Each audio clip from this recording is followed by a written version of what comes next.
Hello, everybody. I'm Josh, that nerdy rabbit. Now, as I said before, if you got to see my little intro video that I did, I want to do some gameplay videos. I want to talk about some video games and things like that. I want to see what people's opinions are on video games in general. Now, what you're seeing up here on screen is Hellblade: Senua's Sacrifice. At the current time, I've been playing through it, been really enjoying the hell out of that game. It's been fantastic. But what I want to talk about is the progression of games. Like, after playing so many different games and then grabbing this and seeing how it looks and seeing how the story drives, it's been amazing. It's been fantastic to observe how this has been going, how the story progresses, the combat, everything. Even the graphic prowess of this game has just been wow. It's been great. Now, many of you guys might not know, but video games have been around for a long time. We're talking 60 years now, people. In 1958, the very first video game was made. And it's one of those things where it's like it was simple, it was real easy to get into, and it was just more for an entertainment value than anything. And that's how things got started. And I always found that kind of interesting that, we all started out with getting into video games. Those of us who get into video games, we got into it because we wanted that entertainment value. They were fun, they were easy to pick up, or they were available, or we had friends that would rant and rave, or family members that would talk about video games that they enjoyed. And to me, it's always been amazing to see the way it had started way back in 1958 when you were talking about something that it's simple. Pong. If you don't know what Pong is, look it up, use the Googles, and you'll see what I'm talking about. Real simple. It's basically table tennis 2D, and nothing much to it. That's pretty much all it was. Scoreboard, two paddles, and a ball. And even at that time, it wasn't even a ball. The graphics weren't even there yet. It was probably like a little square. That's one of those things that makes it really kind of interesting to see how that was 60 years ago compared to where we're at right now with video games like this.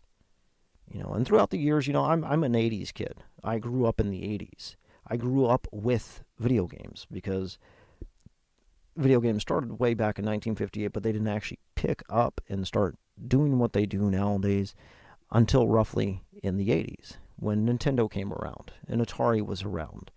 I'm pretty sure a lot of you guys have heard about like the old Atari 2600. If you watch somebody like the Angry Video Game Nerd or Nostalgia Critic or anybody like that, you've seen these. You've heard these names before. But to grow up with them is one thing compared to just watching somebody kind of play through some of these really kind of crappy games. A lot of us would say nowadays because there was no substance to them. And that's one of the reasons why I wanted to talk about like progression of the way video games have gone. We've gone from the point of being, hey, this is just entertainment value and this is what we want to do for fun, turn my brain off, have a little bit of fun with just being there and pressing this, the joysticks or the D-pad or whatever it is, to the point of where we're actually really invested into the things that we have nowadays. I mean, just look at the way a game like Fallout 76 is. Yeah, it's a complete broken mess. Everybody knows it's a complete broken mess, and Bethesda hasn't really done much to do anything to try and fix it or even work with the people that actually want to play it. But the uproar that is out there because of a game like this just shows how invested we are into these types of things. We're invested in our characters. We're invested in the way these things go. And we've gone from this simple little Pong game where it was just quick, easy, throw away, have a little bit of fun, to Mario. And you see Mario and you have fun. Hey, gotta go save the princess, go through all the levels and everything like that. And it was enjoyable. But again, it's still in that vein of turn your brain off, do the deed, but you're enjoying yourself. And then you get up into like the 16-bit era. And like right here, I'm showing Golden Axe for the Sega Genesis. And that was one of the ones that I loved playing as a kid. Where, again, it was starting to develop story to it, like Mario did, where there was a little bit of intrigue. It's like, hey, there's actual stuff going on in here. And as you can see, you go back from something like Pong to Mario to this, and you see how the graphics have changed as well. We've gotten better. It looks better. It plays better. We're actually enjoying ourselves more. And then you continue on and go a little bit further on, and we start getting into the 3D games. And right here is not like the best example, because I know a lot of people probably haven't even played it or probably have never heard of it, but it's an interesting game nonetheless. It's Cthulhu Dark Corners of the Earth. Everybody knows the whole, Call of Cthulhu game that came out here in 2018, but this one's kind of like an underrated one. It's interesting. It has different mechanics to it, but as you can see, it's progressed. We have more of a storyline. This is probably like, I guess, you'd say in that early 90s kind of style of graphics and things like that, when PlayStation was barely coming out, Xboxes were barely coming out, and PC was still top of the line type of stuff. And with that, you can see how this one looks, but there was more story to it. And that's what drove a lot of people to want to play these types of games, is because here it is now, you have a character who's voiced, he's going through stuff, and we're more vested into the way it's gone. The way things have gone. There's progression. And of course, graphics look a lot better, and I remember seeing games like this back in the day and being like, oh my god, I don't see how graphics could get any better than this. And, that's the rose-colored glasses. But at that time, that's how it was. And then you progress a little bit further on, and then you get games where we're here playing Senua's Sacrifice, and it looks absolutely amazing. But I'm not playing the game because of just the graphics. I'm playing the game because I'm invested in the character. I'm invested in what's going on here with this game and how the story progresses, because it's turned more from turn my brain off and just tap away at buttons to being invested in the story and basically watching an interactive movie, which is great and fantastic. I mean, hell, Netflix here recently just released Black Mirror Bandersnatch, and that one, I mean, it's great, but it's an interactive story. And I know back in my day, we had the books where it was choose your own adventure, and we really enjoyed playing games like that because you had a choice to it. There was, depth to what you did, and we invested ourselves into that. And we've gone on with the video games. We've gone into that same little area where it was mindless self-indulgence of just pop it in, have a little bit of fun, to, man, I'm really invested in this. Look at the way Assassin's Creed has progressed. If you've ever played any of the Assassin's Creed games, you know exactly what I'm talking about, where it was like you were invested in what was going on with Ezio. You were invested with what was going on with Desmond, because you wanted to see how your characters were going. These were your characters. Not just in the game, but, in your life, these were your characters. Or you look at something like Halo and the way that's progressed, and the backlash that we're having with the Halo, and hopefully the next Halo is a whole lot better than what this one was, because, oh my god. Yeah, that was just kick in the ass right there that nobody really seemed to enjoy whatsoever. But I digress. So when we look at it and we see how things have gone, and then we still have those other, alternatives that are out there as well. So yes, we have beautiful games that are hyper realistic, like Senua's Sacrifice right here. But then we go back and we look at something like this. And on the screen right here, if you've never played it, it's a fun little game, Cuphead. You can pick that one up on PC or Xbox.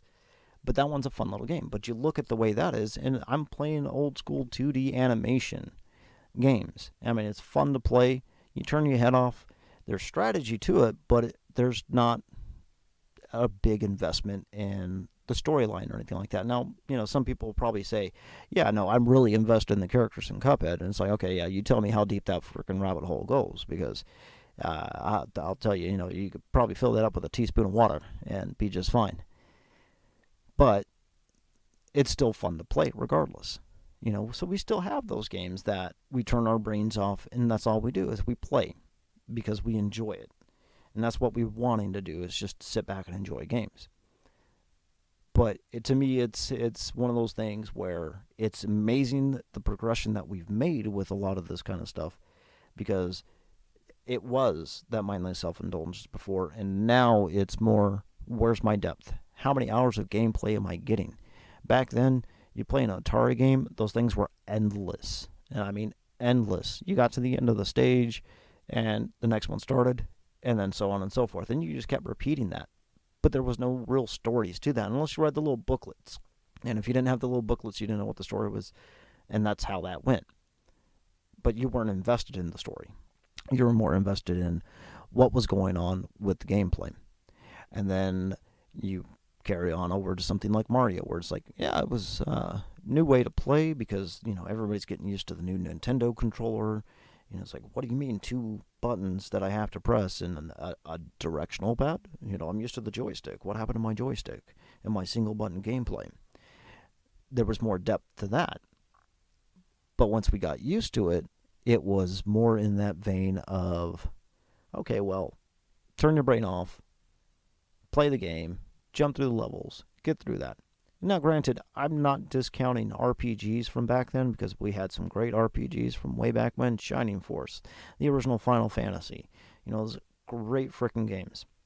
And that's one of the areas where we started picking up that depth that we have now, where you started becoming invested in the stories, and you started becoming invested in the way things looked, and how long did it last, because nowadays it's either replayability that we want, and we want to be able to continue on, or online components that we had, to where we could play against other people or play with other people.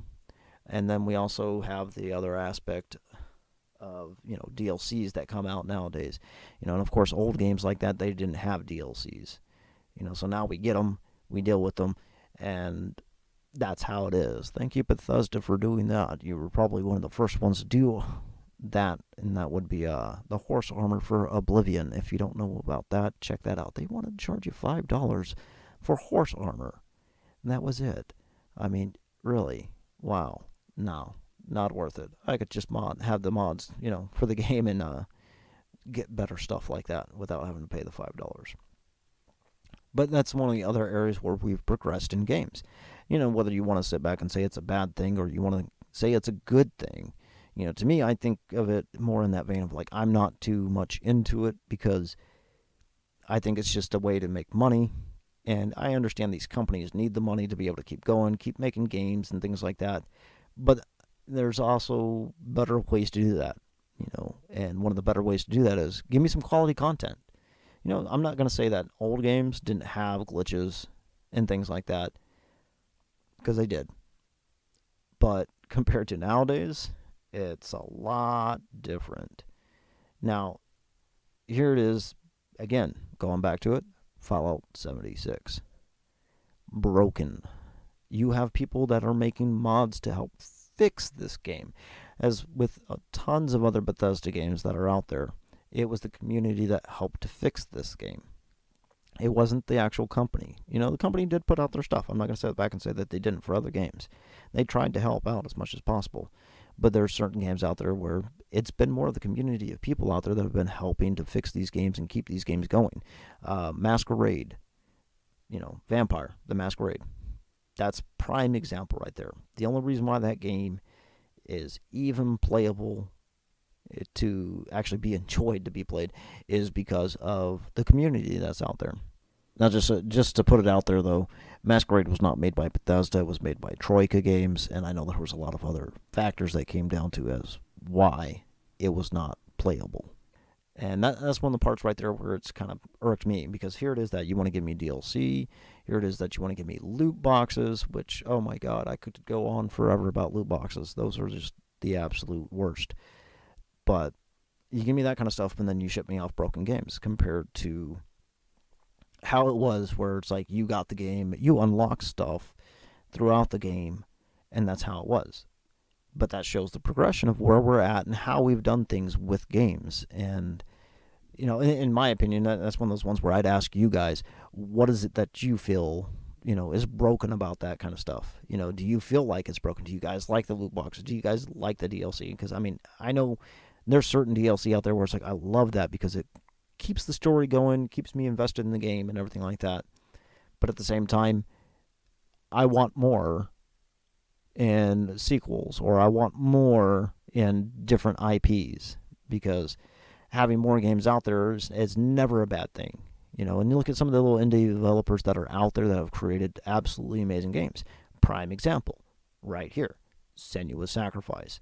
I could go on, and it probably sounds like I'm just like this big fanboy for that, but I mean, honestly, it really is a great and fantastic game. But then you look at something like Hollow Knight. Hollow Knight is a great game as well. It has excellent gameplay to it, has replayability to it, and it takes you a long time to really get through that unless you just have hours and hours and hours to binge on a game like that.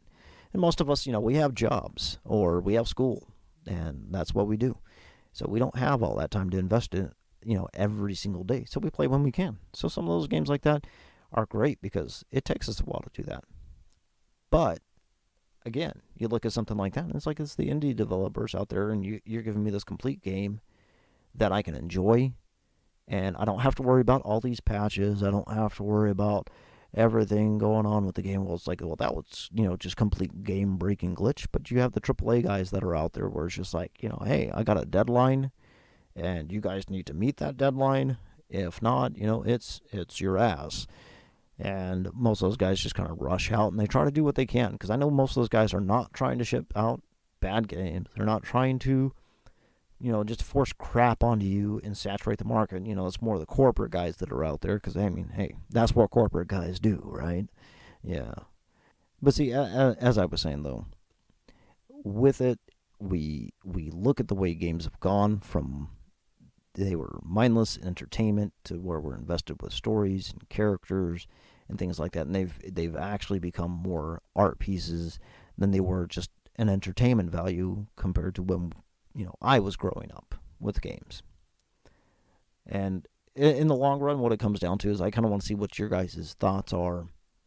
Have any of you guys ever taken the time to actually go back and play some of these old games? If you have, you're probably, older person like me where it's like, yeah, I know I grew up with that kind of stuff. Or did you have brothers or sisters, cousins, that played that kind of stuff, or friends that have that kind of stuff, and what are your thoughts on looking back? Like, really take a look back at some of the older stuff that's out there compared to now. And I want to kind of hear your guys' opinions on how you think it's progressed. If you think that it's been great and fantastic that we've progressed the way we have, or if there's certain things that we wish we could change to make better, because when it comes down to it, we're the people who are out there buying. We're the people out there who are putting our money on the line and saying, I'm gonna invest in this, and I'm hoping I get something good out of it. So we're the ones that ultimately hold that key and say, yeah, we want better games, or we want better service for our games and things like that. So when you look back and you say, can you see the progression, and what do you think of the progression of how we've gone? Now, whether it's graphics, whether it's gameplay, whether it's storyline, I want to know your guys' opinions on things like this, because, you guys just heard me rant and rave for the past almost 20 minutes here about how I kind of feel about things like that. And I want to hear what you guys have to say. Let's start a discussion with this and see what we can get it going. Because, I mean, hell, you never know.